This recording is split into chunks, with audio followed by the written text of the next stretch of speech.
Hello there, ladies and gentlemen, and welcome to another episode of CookieCast. Today on CookieCast is the Darkest Timeline, and this week, have I got something for you. That's right, there's a lot of dancing in this week's episode. I know that might be initially confusing, but it all becomes very clear very quickly. Driving my children around in the car and what that entails. There's some golf involved and what it's like to plan a birthday that just doesn't quite go according to plan. TV, computer games, no movies, I'm afraid. I have not finished the movie I was watching. Before we start, please do consider like, share, subscribe and comment. Leave a review where you can leave a review. And the big one being, please do consider sharing the podcast. It's a big help to the podcast.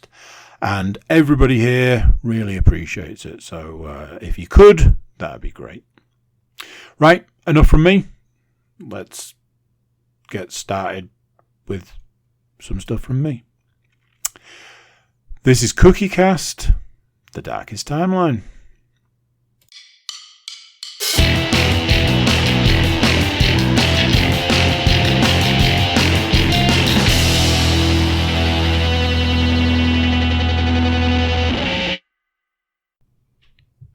Hello. You guys know how I'm always like, oh man, I did a bajillion things to be able to start this podcast early. It's 10:10 at night. There are reasons. I won't bore you with them. Of course I'm going to bore you with them. No, but I am, but I'm not.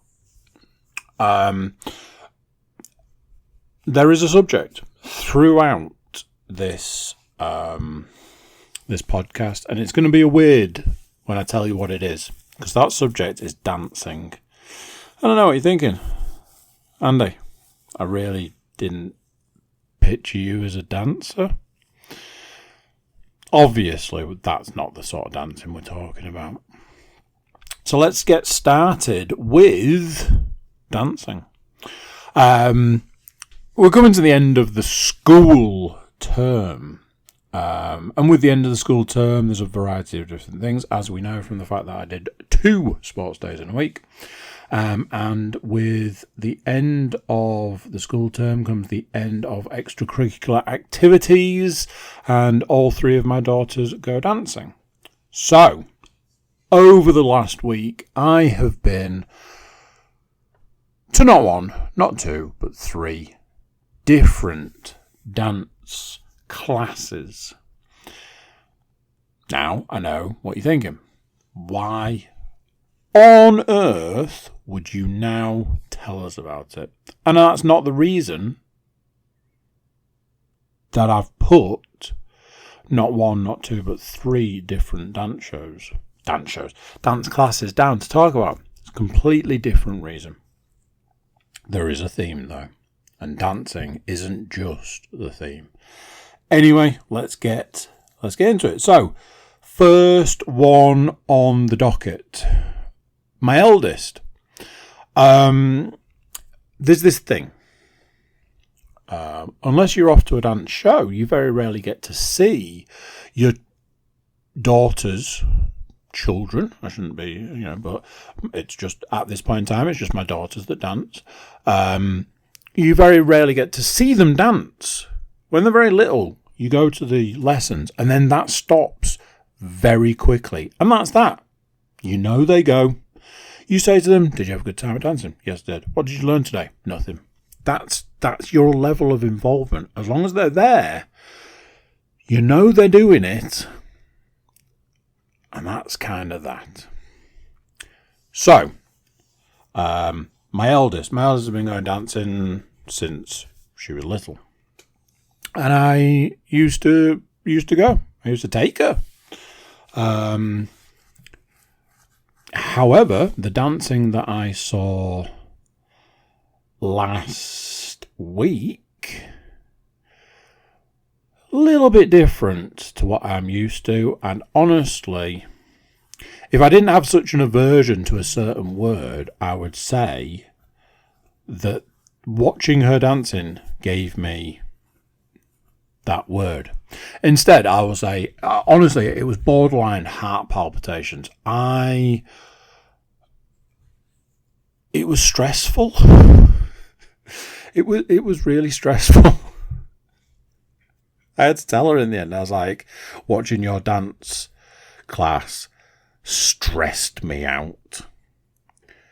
Because not only does she have to learn all the dance moves, of which there were many, she has to learn them in a different language. And I don't mean the language of dance. I mean, they've gone from, do this move, do that move. All the moves have got names, and all the names are in French. So the teacher's like, the next move we need to do is the blah, blah, blah, blah, blah. And they just know it. And then they do it. And the music plays and they do the dance. And I'm like, I don't know which bit of that I'd struggle with the most. Learning the language needed to know what that move is, or doing the moves. Because it's not like, do this French word and it's just stand like this. It's do this French word, which is a series of moves. And then, now repeat it, mirrored, was the thing. And I'm like, I got so far through. I've always had this thing that if I get like a certain kind of stress, it makes me really, really sleepy. And I started feeling it. Like, part of me feels like maybe this is what people with like narcolepsy experience. Like, all of a sudden you're just like, oh my God, I'm falling asleep and there is nothing I can do about it. And it's not through boredom or exhaustion. It's through stress. And towards the back end of this lesson, I was like, oh no, I can feel it coming on, because I was so stressed out by the whole thing. Oh man, I'm glad I don't have to do it, and I wouldn't even know where to begin. But it's that thing, isn't it? You look at the little girl that used to go and do the little dancing, now doing like the big dancing, and you're like, wow, I remember when you were a little guy and you were doing little dancing. So it's like that kind of thing. And it was enjoyable to watch, even if it was stressful. I mean, I think, we can safely say I very much want to see my children do these things. I am, unfortunately for me, I am in the camp of, I don't know how else to say it. I have no interest in seeing other people's children doing things. I don't think that's necessarily a bad thing. I just,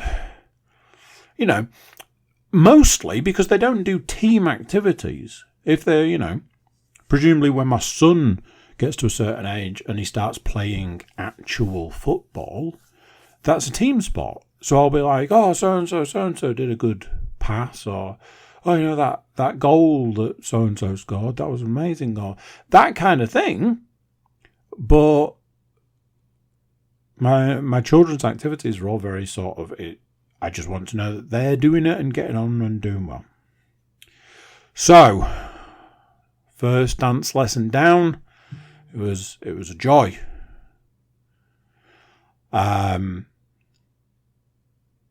That brings us to dance number 2. Just lesson. All of my daughters are practicing for exams, apart from my youngest daughter. She is just like a half step too young for exams at the moment, but that'll start within a year. So, middle daughter dance. Now then, she was doing 2 dance lessons. I wasn't able to physically get there for the first one, so I went in for the second one. And the second one was the one that I was a little more interested in. Ultimately, they all do ballet. That's the staple. And then you've either got tap or modern. Now, modern wasn't really as much of a thing a few years ago.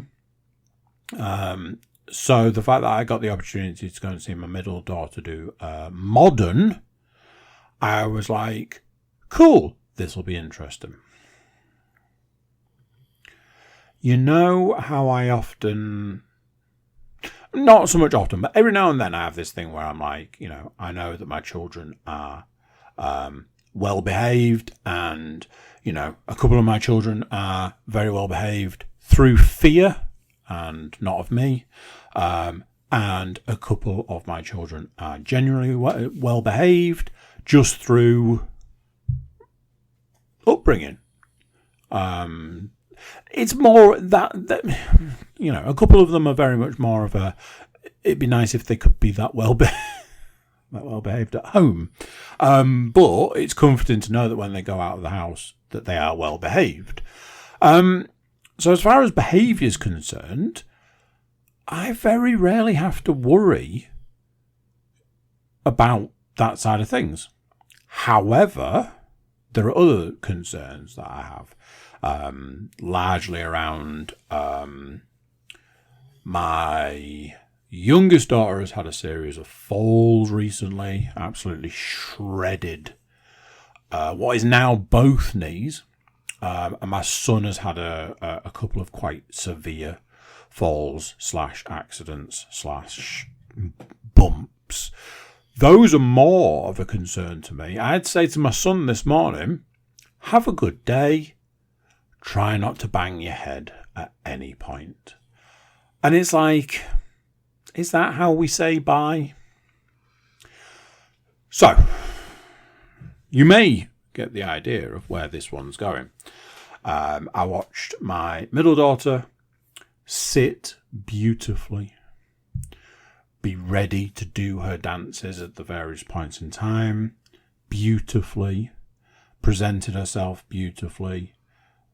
She wasn't messing about, she wasn't fussing, she wasn't, she was ready to dance, she knew the dance, she was ready to rock and roll.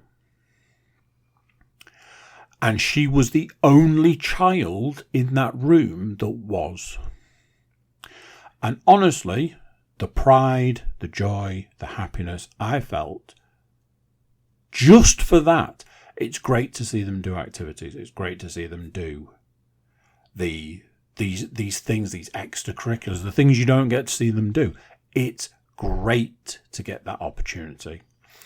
It's also great to see that when they're supposed to be doing the dance, she's ready. She's ready to rock and roll. She's ready to go. She's got her body in the perfect position to do the dance. The fact that she is able to also do that in a room that is full blown chaos, the definition of chaos. There was a point where I wanted to stand up, turn to the other parents that were there and say, is this your child?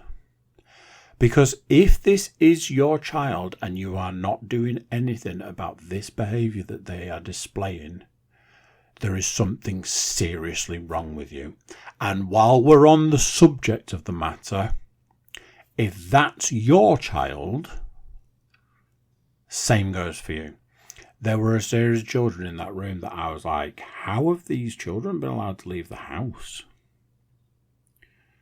You've got the children, you've got like one or two children that are like getting in my daughter's face because their poor behaviour has bubbled over into, I now need to infect the person next to me. Again, it was nice to see that she didn't react, she didn't get involved, and just stood and waited for the next bit of the dance. Something I will say is this. how do I put this? The teacher for this dance lesson and the one that came before it, different teacher, not one that I know, not one that I'm used to. It's the lady that runs it's her business. This was not that teacher, and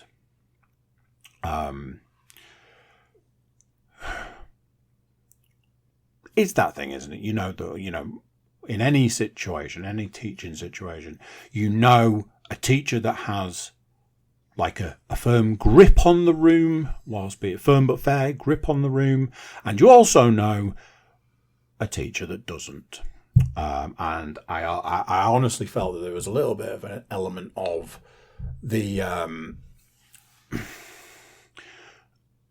behaviour was down to the children in the room and the fact that they weren't being reined in. Is that the best way to put it? So 2 lessons down, fantastic to see what modern dance looks like. You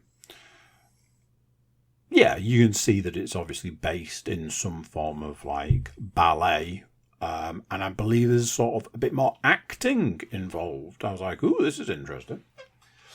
So, 2 dance lessons down. Fantastic to see both of my older children perform. Great to see. Now then, as it is now 25 past 10, the reason that it's 25 past 10 is because this evening I went to see my youngest daughter's dance lesson. And because of that, stuff has happened between my middle daughter's dance lesson and my youngest's, so we'll deviate. Question. How soon is too soon for a gift? I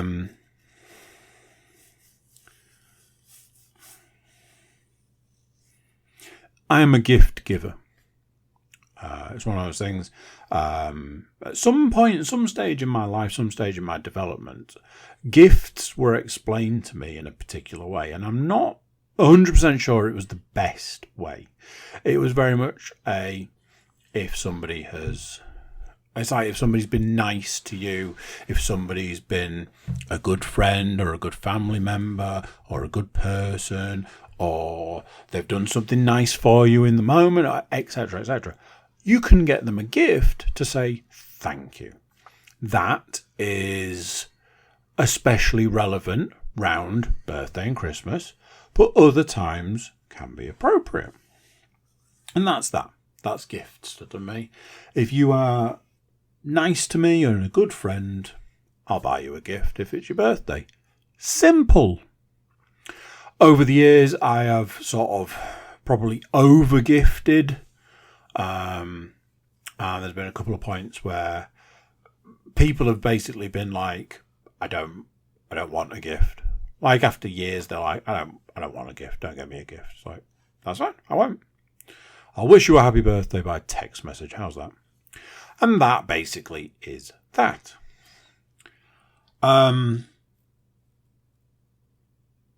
Largely,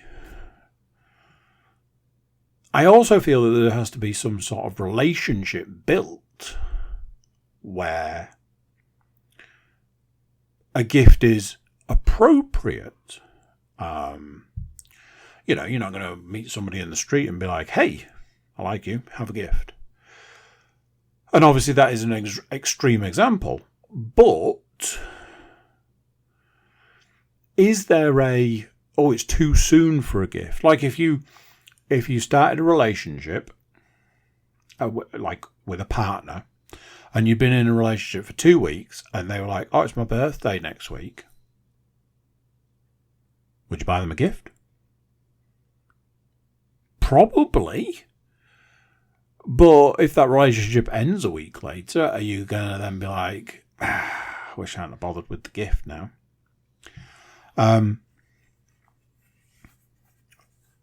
Reason being, I have a friend, and it's a relatively new friendship. We sort of have like text conversations throughout the day, most days. We see each other a couple of times a week. And I personally feel that we get on very well. We've had some similar life experiences whilst having also some completely different life experiences. I think it's been revealed in the last week or so that there's quite an age gap, which, and this could sound quite bad, which, if I'm honest, surprised me because it didn't feel that way. Now, I feel like that's a good thing, although it doesn't do the other person all that much justice by me going, oh, I thought you were older. Because I definitely didn't think I was any younger, is what I'm saying there. So, a situation arose. Series of questions like, oh, you've got a birthday coming up. When's your birthday? I was like, oh, it's on this day. And they were like, oh, man, that sucks. I'm away on that day. And I was like, okay, that's fine. I didn't think we had plans, or I don't have plans. So,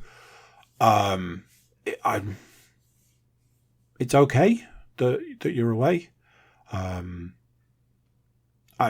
It started out feeling like I was like, am I supposed to be doing something with this person on that day, and they've realised that they're actually going to be away? Because I don't have those kinds of plans. And after a while, I was a bit like, I don't know if it's that big a deal. But simultaneously felt a little bit more than that. And I was a bit like, okay. 2 or 3 times the same conversation came up. And I was like, well, I hope you have a good time. I'm not really up to much. That kind of thing. Saturday, just gone. Met up at climbing. And the first thing when I saw them, I was like, oh, I wasn't sure if you were coming today. And they were like, yeah. I struggled to get out of the house to get here for opening, sort of thing. I was like, one of them. No great shakes. I was just saying I wasn't sure if you were coming. They're like, yeah, I'm here. I was like, cool.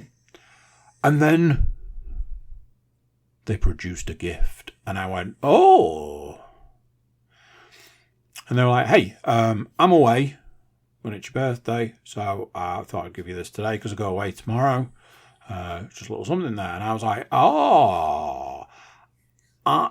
So the first thing is, people like you to open gifts when they give you them, even if it's early. I understand that. Not how I was raised. So it causes an issue. And there have been times where people have been like, open the gift I got you. It's like, but it's not my birthday. Or it's not Christmas, whatever. Yes, I understand that, but I've given you a gift and I want to see you enjoy the gift, so open the gift. And there have been times when it's caused issues and problems and stuff, and in the end I've had to be like, fine, I'll open the gift, but I'm not going to feel good about it. And there was a part of me that was a bit like, should I just open it? Sort of thing.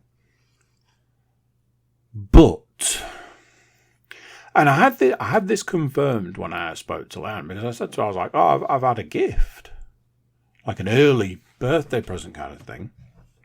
And Leanne was like, oh, right, that's interesting. I imagine she's been like, well, you haven't seen anybody, so where have you got a gift from? And I went to her and I said, my friend got me a gift. And she had the same thought. She was like, oh, when's their birthday? Do you need to get them a gift? I was like, well, yes, obviously. They bought me a gift. I'll have to find out when their birthday is. I was like, hopefully I've not missed it. It's not gone by. We don't have to wait another year. Hopefully it's like, later in the year kind of situation. I'll have to... And straight away, I was on that sort of train of, I already know what would be a good gift for this person. Because I know, some sort of, some similar interests which lead to good gift. So I was like,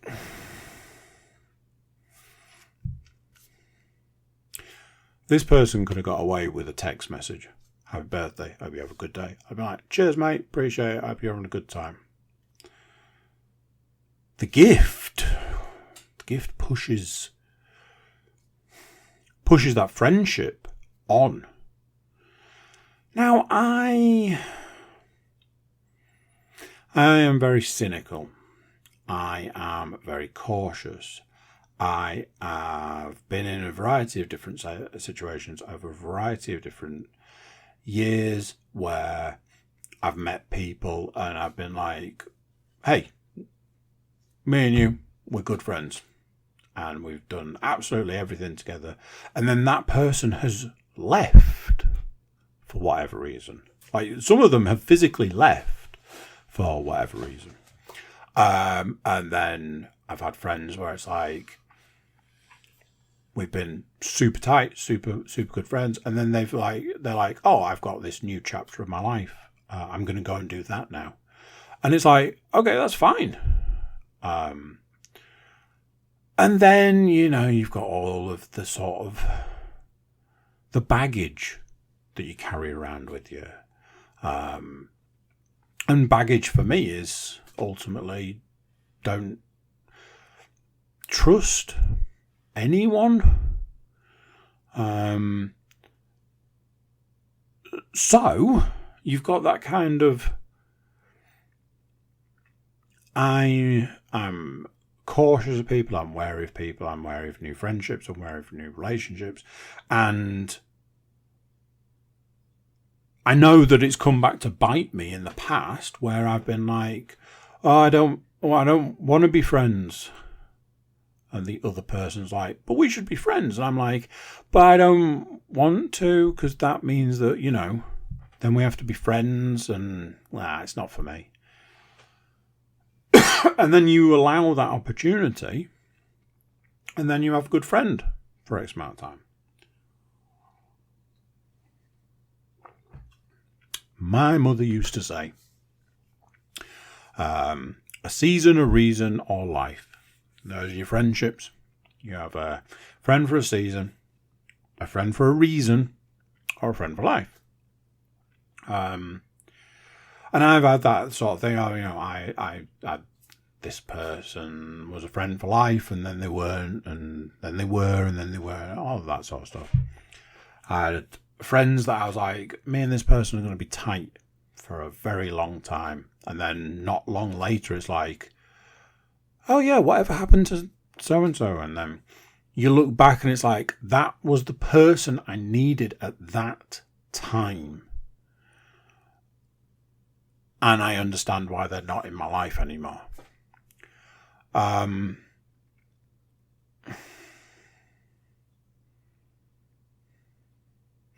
The gift kind of throws things.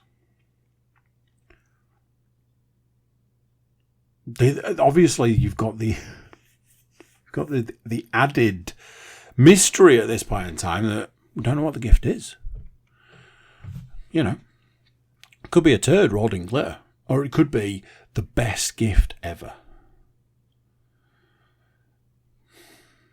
We just don't know.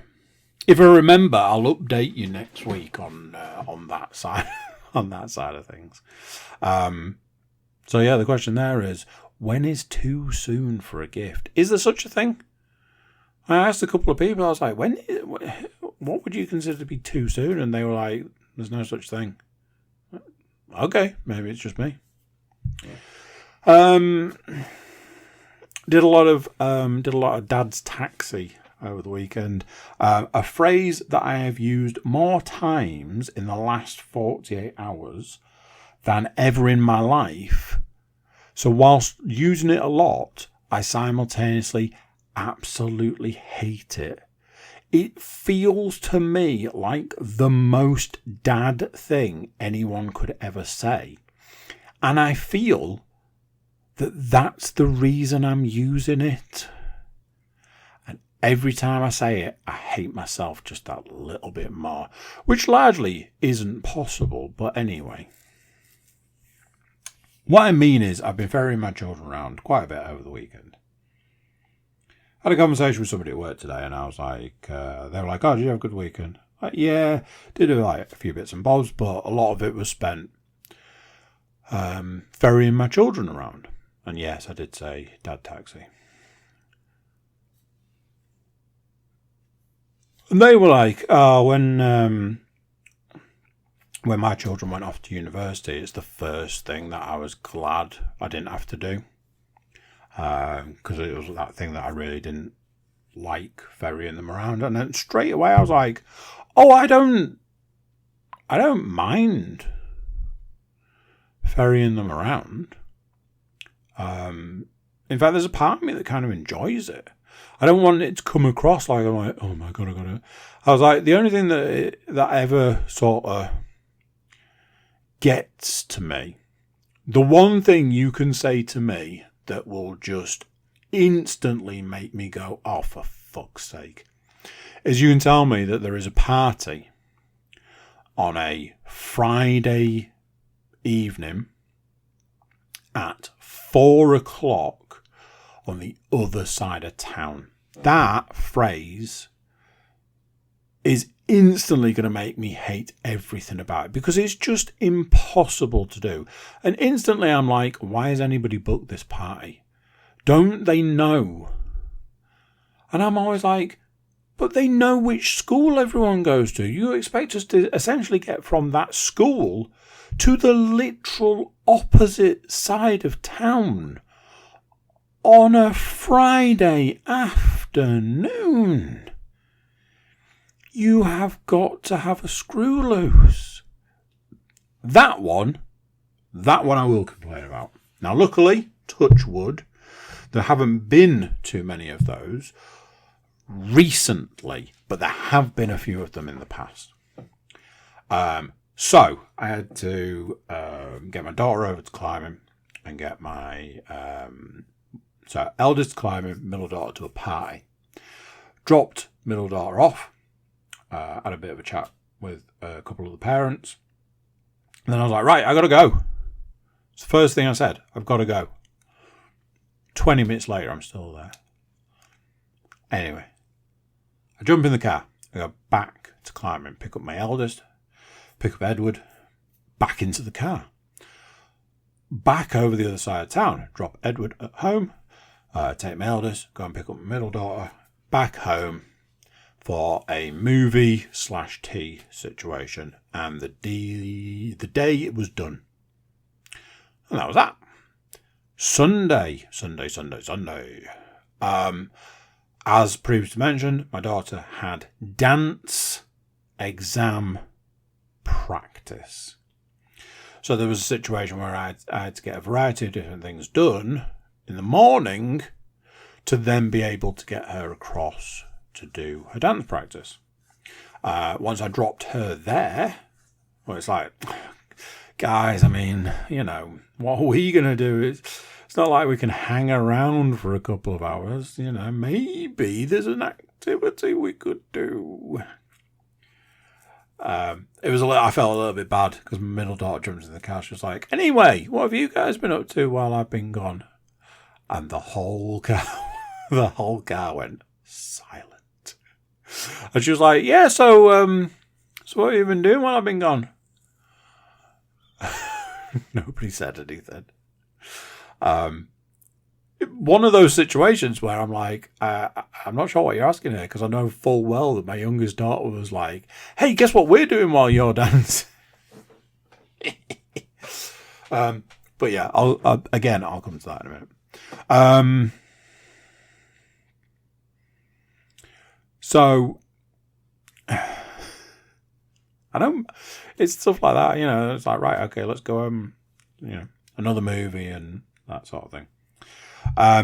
Something that has come up and I've been a bit like, no. Anybody that knows me, it's not strictly true. I have a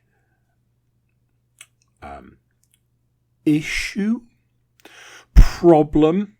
The shortest way to put it is put me behind the wheel of a car and I turn into essentially it's like the driving instructor from hell. Every single person on the road can't drive. They certainly can't fucking park, and nobody drives properly. No indication, illegal manoeuvres in the road, etc., etc., etc. So, I, like the person that I am, chunter a bucket full about all of these things whilst I'm driving. And I can't say I've overly thought a huge amount of it. There are times where I'm like, why would you stop there? It's a keep clear box. Maybe you would think by the fact that the words keep clear are painted on the road might give you an idea that you maybe should, keep clear. As an example from the last 48 hours. Things like, look at it this way. It's a good job we're all psychic and we know which way you're going. And that means you don't need to use your indicator. I wonder what speed that was, because I tell you this much, it wasn't 20. These are just some of the greatest hits. Whilst driving over the weekend, I heard a little voice from the back of the car. Daddy, why would that person park there? Can they not see that there are 2 yellow lines? And I went, oh no. And I was like, no. A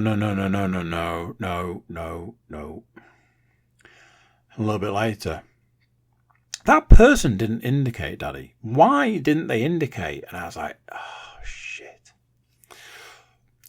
So, very much like a simple one. You shouldn't swear in front of your children. Something that I absolutely follow as a rule.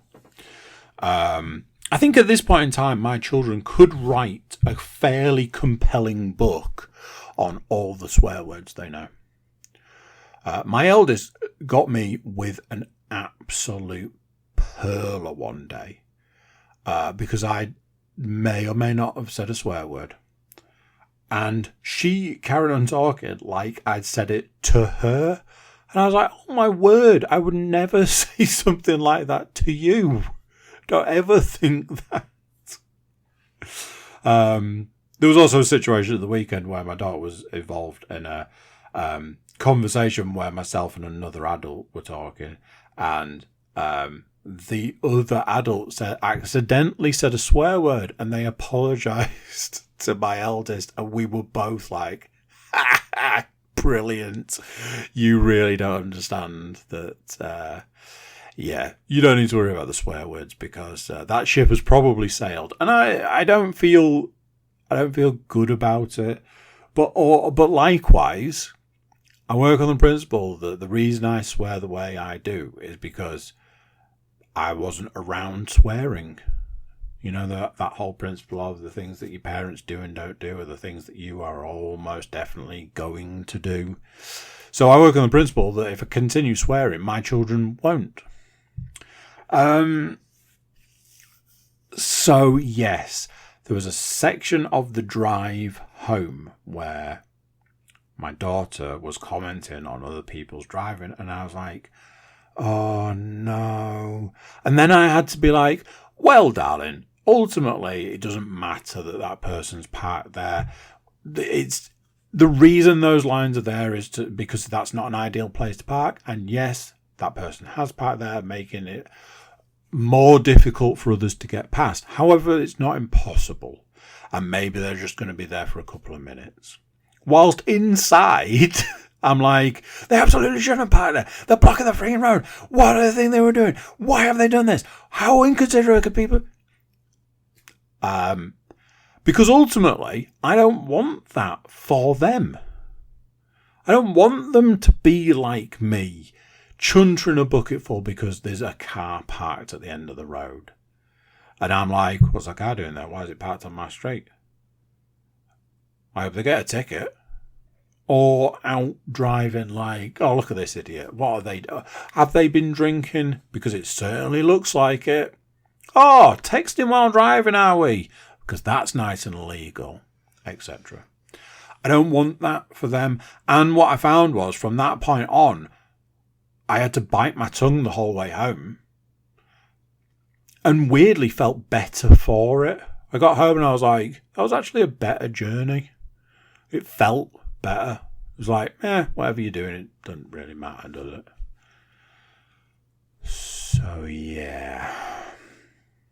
The activity I did with my eldest and youngest daughter was I took them to the driving range. Now, my youngest daughter has already had a session at the driving range, as we know. Showed a little bit of an affinity for the golf. She could do it. And I think... At that point, that's all I wanted. My eldest has shown just above zero interest in golf. She loves mini golf in its various different forms, and that is the end. She wants nothing to do with any other part of it. So I was like, shall we go to the driving range? And she was like, yeah, if you like. And away we went. So I was like, right, I'm going to get a big bucket of balls. We're all going to have some clubs and we're going to give it a go. And I was like, oh, you watch the youngest daughter and you see how she does it. Knowing full well that wasn't going to sit right. So I was like, look, she does it like this, she does it like this, she does it like this. And then she taps the ball and it goes 3.5 foot. And I was like, not quite that one, darling. Maybe give another go. I was like, look at the way she's setting up. So my youngest daughter hit a few balls, and I was like, right, do you want to have a try? Oh no, that's not true. She was eating. So I was like, I'm going to hit a few balls. Drilled some absolute pearlers. Was like, yeah, I really feel like I've knocked the cobwebs off at this point in time. That will not come up at any point later on. So, my eldest finished eating a sandwich and she was like, right, shall I have a go now? And then I can go back to eating. And I was like, absolutely. Hit a few of these balls, see how you get on. So I went through the basics. I was like, here's how I've taught your sister. Step up to the ball, feet together. Set your club behind the ball, feet apart, give it a little wiggle, bend your knees, and hit the ball. Just do that. Shall I go? She managed to do it. I was like, cool. Next time do this, next time do that, next time I take half step back, move your foot this way, this foot's a little bit forward, blah, blah, blah, blah. So she had a few goes, I had a few goes, my youngest daughter had a few goes, and so on. We had a lot of balls to get through, 125 balls between three of us. As time went on, I said to my eldest, can I ask you a question? What do you suppose you're going to do if it turns out you've got some sort of affinity, like natural gift for golf, but you don't like it? She was like, I don't know. Gave her a few more pointers, reached a point where I was like, I need to stop giving her pointers because I don't want to give her any bad habits. And quite frankly, at this point in time, I feel like she needs to be getting some pointers from someone who can actually play golf. So, for, we're talking first hit or so, 10 yards, if that. After a few more balls, we're looking 20 yards. A few more balls, 25 and beyond. I was like, right, okay. At this point, you're doing well. You need to start aiming to get to 50. We were all using the 50 marker for where the girls needed to get it to. I mean, some of us were hitting like 150 yarders, but we don't talk about that. So, got so far, and I was like, darling, you're up to like 40, 45 yards. Your stance, great. Your hit, great. You just need to go a little bit further, and you'll have done the 50. So she carried on, she persisted, she started asking, she was like, is this right, is this wrong? Have you got any more pointers for me? Because she was like, say she was at that sort of 45. I was like, not really. You're doing well. I don't want to make it worse. So they reached a point where she started twisting. And I was like, right, you need to plant yourself. I was like, the preparation is everything. Everything that you're doing before you strike that ball is all designed to make that ball go as far as it can. So once I'd said that to her, next thing I'm like, pretty sure you hit that ball 50 yards.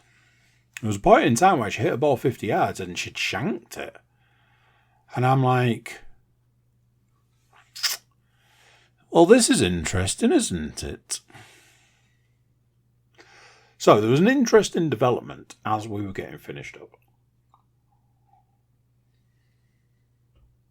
One as we were sort of heading to the back end, and another once we were leaving. So I said to her, I was like, what club is it you've got? She's like, she passed it to me. I was like, you've got an 8 iron.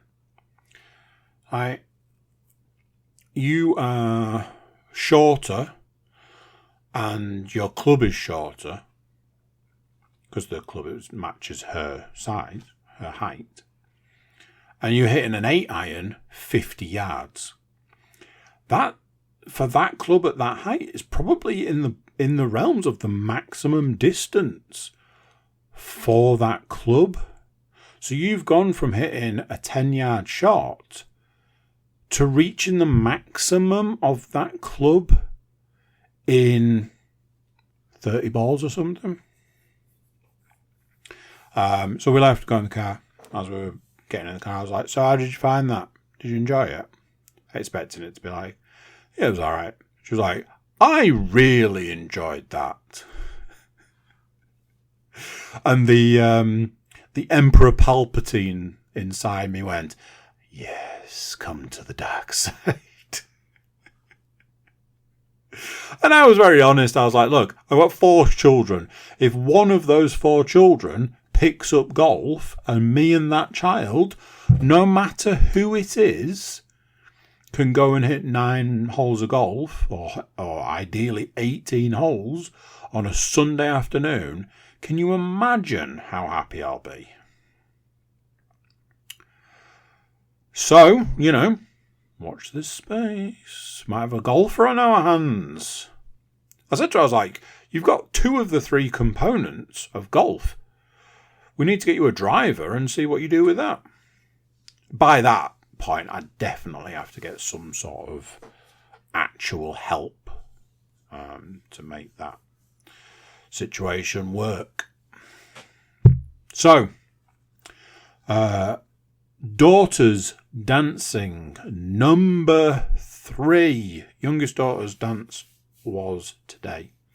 Very similar to my middle daughter. Physically impossible to get to the first lesson. It's just 2 lessons back to back. So I went to watch tap. this evening. Like I say, I've seen a lot of ballet in my time, so it's nice to be able to see other things. Her doing tap reminded me a lot of my eldest doing ballet in a different language. It looks super complicated. I really did feel for her at one point, because I was like, I feel, if I'm honest, this is probably a touch, just a touch, above her, I want to say like capability, but more like capacity. Like there's a lot going on, and it's different to ballet. You've got different foot positions. You've got a toe tap and a heel tap. So that's two, whereas ballet would just be more of, especially at this age, a one. There's all of the stuff that goes into learning a dance like you have with ballet, but you've got different foot movements. And I was very much like, she's doing well for what it is, but it felt really complicated.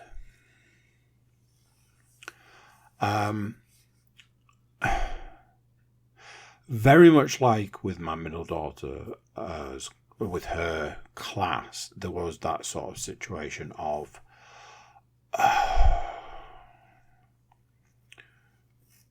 just a behaviour element to the lesson. And I imagine it's one of those things, it's an age thing, you know, in 2 years' time, those children that were causing a bit more of an issue in the lesson in 2 years' time are going to be full-blown disruptions. So you can kind of see that progression. But, yeah. Finally, something to make everybody chuckle, and it's at my expense. Tomorrow is the big day, and I'll tell you here and now, sorted it, 9 o'clock tea time. Yes, please, here we go, 9 o'clock tea time. I'll also tell you what the weather is doing at 9 o'clock tomorrow.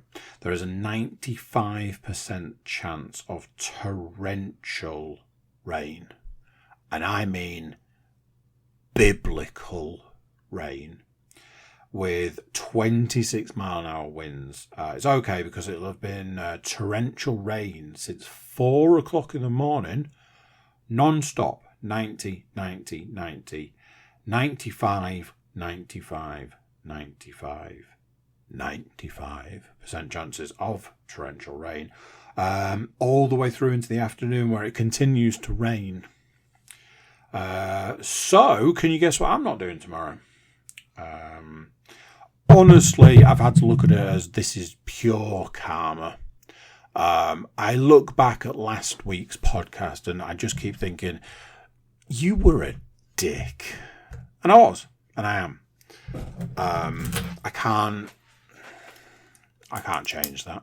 I think we can all agree. But I can reap what I sow in the fact that karma has decided to slap me square in the face and basically take all plans away. What makes it even sweeter from a karmic perspective, it has been absolutely glorious today. Just glorious. A perfect golf day, some would say. So yes, my day for tomorrow has, to use one of Paul's favourite words, capitulate. Or capitulated. Probably not even saying it right. It's shit the bed, kids. It's shit the fucking bed.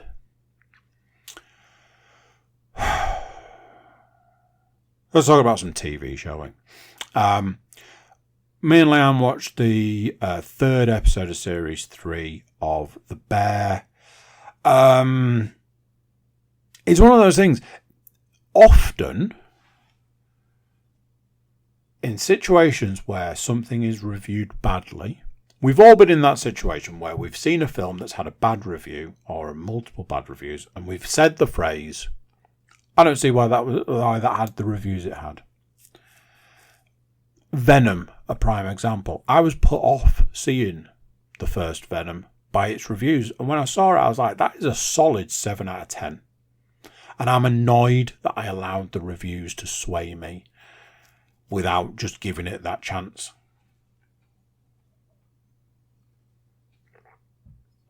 Season 3 of The Bear has not had great reviews. It's very much reviewing at a 7 out of 10 sort of area. And a lot of people are saying, it's ruined. I don't agree. I'm 3 episodes in. 2 of them have not been.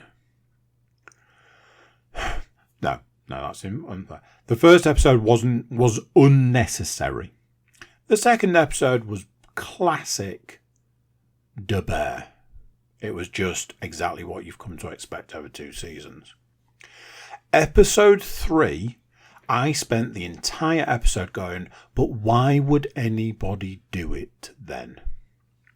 It felt like it had been designed around somebody saying, I own a restaurant and I don't want anybody else to own a restaurant because it's fucking awful. And that's all it seemed to be. It seemed to be a whole episode of all of the ingredients are too expensive, so that means they're not making enough money. They're not physically getting enough people through the door. Changing the menu every day is a terrible idea. None of the staff can remember what they're doing. None of the staff can make the meals because it changes every day. The main guy and the other main guy can't get on. The main girl can't handle being in the middle.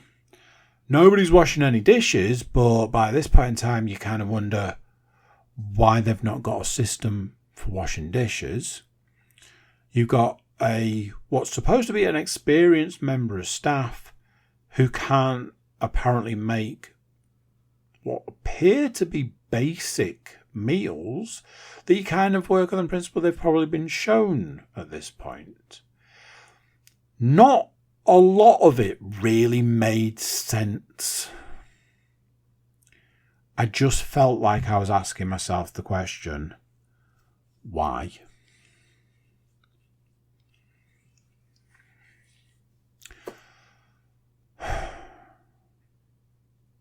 I don't think that's the point. I don't know if that's supposed to be the point. So it doesn't feel like it's supposed to be the point. Speaking of episode 3, I watched episode 3 of Mr. and Mrs. Smith. Another enjoyable episode.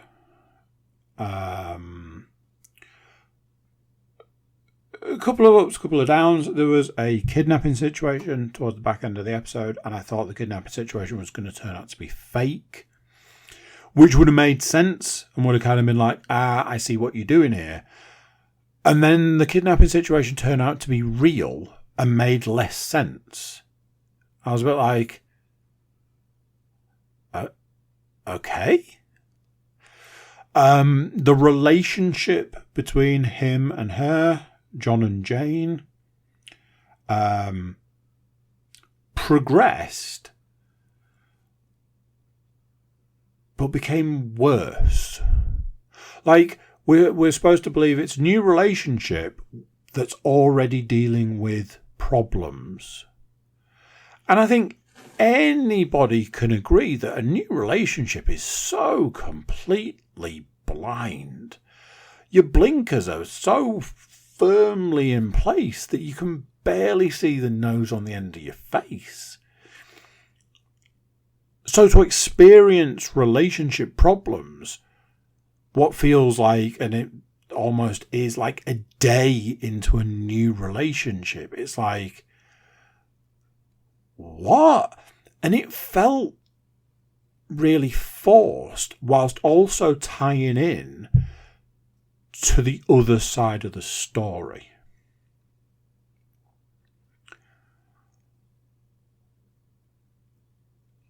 A lot of the times I feel like it as a series, it feels odd and makes sense all at the same time. And I don't know if I like that. They seem to be doing a lot, and they almost seem to be going out of their way to make the female lead, the Jane character, almost completely unlikable. It's odd. On the flip side, it's an enjoyable watch. I've enjoyed what I've seen so far. Strong episodes. I was going to say, well, the second episode was the best so far, but I liked the third episode. I thought it was good. It's a show that I want to, I want to physically sit down and watch more of. And it kind of annoys me I don't get the opportunity. I was going to watch an episode this evening and got completely sidetracked with other stuff and was like, well, there we go. Computer games. I'm going to condense this section down because I've had a lot of, I've played 10 minutes of this. I started this but didn't get much past the character creation. I've found this super interesting way of doing like characters for games. I get my eldest daughter to create the character for me. So that adds kind of like a fun new element to gaming. Picked up a couple of VR games. One was 40 pence. The other was slightly more expensive, but not expensive in comparison to the round of coffees I bought the next day, if you want to look at it that way. First one is a game called Operation Serpens. Not sure what I think that means. It feels like it should be serpents, but it isn't, I don't believe. Anyway, it was 40p on some sort of super discount, and I went, that kind of looks fun. Certainly looks 40p's worth of fun. I bought it, I played it, and I had to turn it off. Why? I hear you ask. Because I was playing it. I was playing too much. It's a shooter, like a cover shooter, and it's a lot of fun. A ridiculous amount of fun. One of those that you don't. It's not like, oh, I've got this gun and I've upgraded it. They just give you guns at the start of like each level. So like one level will be like, here's a handgun and a shotgun. One level's like, here's a shotgun and a machine gun. It's a lot of fast-paced reloading, which is just put your hand to your hip kind of situation, which is fine, often fine for certain types of games. Just it's silly and it's fun, and honestly, that's worth 40 pence of anybody's money. Really, it was probably worth what they wanted for it full price. Like I say, I had to turn it off because I was like, oh no, I'm going to finish this game really quickly because I was just playing it. Maybe worth looking at. Some of the games I've got recently seem to be this thing called App Lab, which for a while I thought was maybe maybe it needed an additional app to play it. But when I've looked into it, it's just the early access. I'm trying to think what it's called. Early access. It's Meta's version of early access. So, little less supported, little rough around the edges. So far, any of them that I've played have been top quality. I've been really impressed with. The other game is a new game that came out on Friday, which I bought on Friday and didn't get a chance to play until yesterday. It's a game called Dead Second. Very much in the vein of Crisis Brigade 2, I think it was called. Basically, it asks you this question. When you were younger, did you enjoy playing the game Time Crisis? If your answer is yes, it then says, would you like to play something that's basically the same in VR? If the answer is yes, give us $9.99 and away you go. Two things that are wrong with this game. Everything else is right. So take that as it is. It's a shooter. It's Time Crisis. Two things that are wrong. One, it's got this super weird movement system. Nothing like Gorn, which has to be the weirdest movement system I've ever tried to use. This one is you press a button which highlights where you could move to.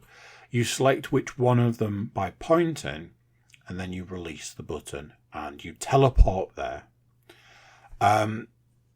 Doesn't sound, super complicated.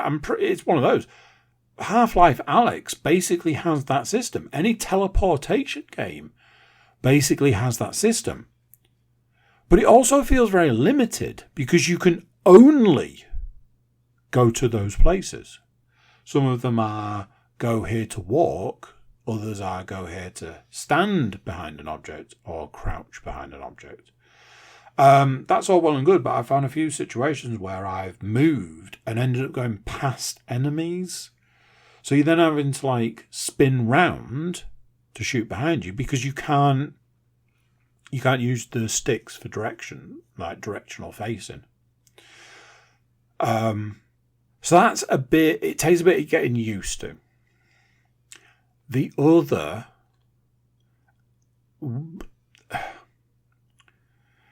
kind of baffling situation is you can dual wield weapons. It works on a monetary system, so you buy a gun and then you can buy a second version of that gun and dual wield.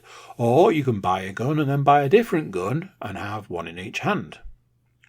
It asks you early on which reload system you're on. And I like a bit of reload. So I said I want full reload. Pop out the clip, put a new clip in, charge the top slide, and away you go. When you're dual wielding guns, doesn't work. So what happens is I start each section dual wielding. The moment the left gun is empty, I stick it back in my holster and then just use the right gun and just reload multiple times and go, what's the point of dual wielding then? Now, admittedly, I could just change the reload option to hand to hip reload. It's common, as I said about the previous game. That had it. But I kind of feel like if you've got an option, why wouldn't you use it? But then I also feel like maybe they should have thought a little bit more about the reload structure of the game.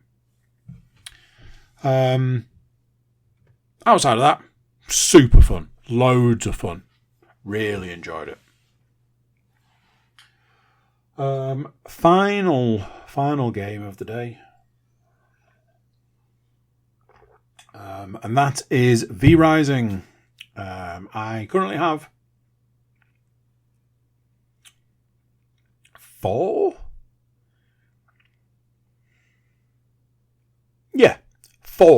V-Rising games going. My main one is the PlayStation 5 version. I've got a couple of different versions on the Steam Deck, but they're more kind of like concept versions. A few problems I've run into. They are trying to get iron ingots. I struggled with it on my first Steam Deck playthrough. Doing it through the PlayStation version has been super time consuming, super annoying. And then I managed to find a cave where you can just mine iron, as long as you avoid like these weird rock dog type things, which is fairly doable. Managed to get a shit ton of iron, take it back to the castle, and turn it into iron ingots. So that was that problem solved. I have, however, now reached the point where I was basically up to in my Steam playthrough. So it's just me getting my absolute ass kicked by bosses. Managed to eventually level up my gear enough to go back to this particular boss. And obviously, two gear levels higher when I rocked up, beat her in one go. And I was just like, that's just annoying. But it was progress. I managed to get past it. But then it's just back to the grind. My biggest issue with the game at the moment is even what would be considered to be a low-level enemy that you would meet out in the world can kill me as a level 46 vampire very quickly with very little effort. It is a proper drain. And as I said to somebody today, I do sort of think my time with this game might be coming to an end just purely because I don't think I can do it anymore, because it's been feeling like that for a while now and I just don't feel like I can get past it. All of these games are the same. Resource management games are all the same. There's never enough of what you need. And it takes a really long time to find what you want. And when you manage to get everything you need and what you want, it's still not enough to progress in the game. I am not even halfway through the main bosses. And I have just struggled all the way up to this point. So I don't think I've got much longer left in this game, which is a shame. I've built a character that's max level. Problem with that is it doesn't tell you what you're supposed to be doing, because it works on the principle that you're at max level, so you don't need to know, which actually I do. And I've built a mid-range character. All of this is on the Steam version. I built a mid-range character, which has been fine. Yet I've already started running into problems with like resources and stuff, which is a bit baffling to me. I'm like, character's mid-range. Surely it should have good stuff. So yeah, I'll keep you updated on that one going forward. And who knows, might be a new game that I'm talking about next week. We shall see. That is it for this one. I will catch you next time. So there you go. What do you think of that? Another one done. Another one gone. Thank you for watching. Thank you for listening. Thank you for being here. What have we got? Like, share, subscribe. Those are the big ones. That's just like a baseline. Do share the podcast around. That's a good one. Leave a review where you can leave a review. Check out the website. It's cookiecast.com. There we've got social media links and an email button, and that way you can get in touch with us. That is it for this one. Until next time, I'm going to say bye, and I'll see you then. Thanks for listening to this episode of Cookie Cast.